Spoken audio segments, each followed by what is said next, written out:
ባሌ በጣም የሚወደውን ቁርስና ቡና አብረን እንሰራለን። እንደምታዩት በጧት ነበረ ወደ ሱቅ ሄድኩኝና ታዩትን ገዛዝቼ መጣሁኝ። ያው ሳንዱች በጣም ነው የምንወደው።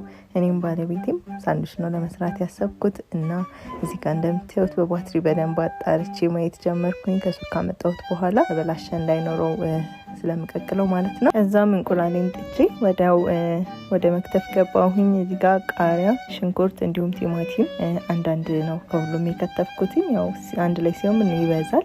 ከዛ በኋላ ጁስም ለመስራት አስቤ ስለነበረ ማንጎ ነበረኝ እዚህ ጋር እሱን አጠብኩኝና እሱንም ማዘጋጀት ጀመርኩኝ።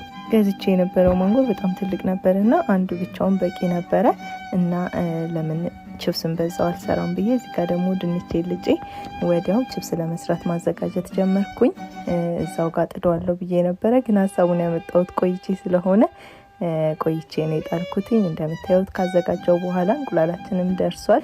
ቺፕሱንም ወዲያውኑ ጣልኩት ማለት ነው። ከዛ በኋላ ዘይቱ እስከሚግል ደግሞ እዚህ ጋር የቀቀልኩትን እንቁላልም ማዘጋጀት ጀመርኩኝ። እንደምታዩት ሁሉንም ላጥኩኝና ወዲያውኑ መዳጥ ጀመርኩኝ። ዘይታችንም ግሎ ስለነበረ ቺፕሱንም እንደዚህ ከተትኩት ማለት ነው። ከዛ እንደምታዩት ነው እንቁላሉን እንዳጥኩት። ከዛ የምታዩትን የተከተፈ የተዘጋጀውን ሁሉንም አደረኩበት። ከዛ ማዮኒዝ ቱና እና ጨው አደረኩበት። በጣም ነበር የሚጣፍጠው። እዚህ ጋር ዳቦም ላይ ወዲያው ማቀራረብ ጀመርኩ ማለት ነው። ያው ዳቦን ለመጥበስ ጊዜ አላገኘሁኝም፣ ስለዚህ ዝም ብዬ ነበረ ዳቦ ላይ ያደረኩት። እንደዛም ሆኖ ግን በጣም ጣፋጭና ቆንጆ ነበረ። በዚህ መልኩ የዛሬ ቁርሳችንን አዘጋጅቻለሁ ማለት ነው። እንደምታዩት ቡናም ከጎን እየቆላሁ ቺፕሱንም እያየሁት ነበረ። በጣም ቸኩዬ ነበረ ግን በጣም ቆንጆ ሆኖ ነበር የደረሰልኝ። እንደምታዩት በጣም ያምር ነበረ።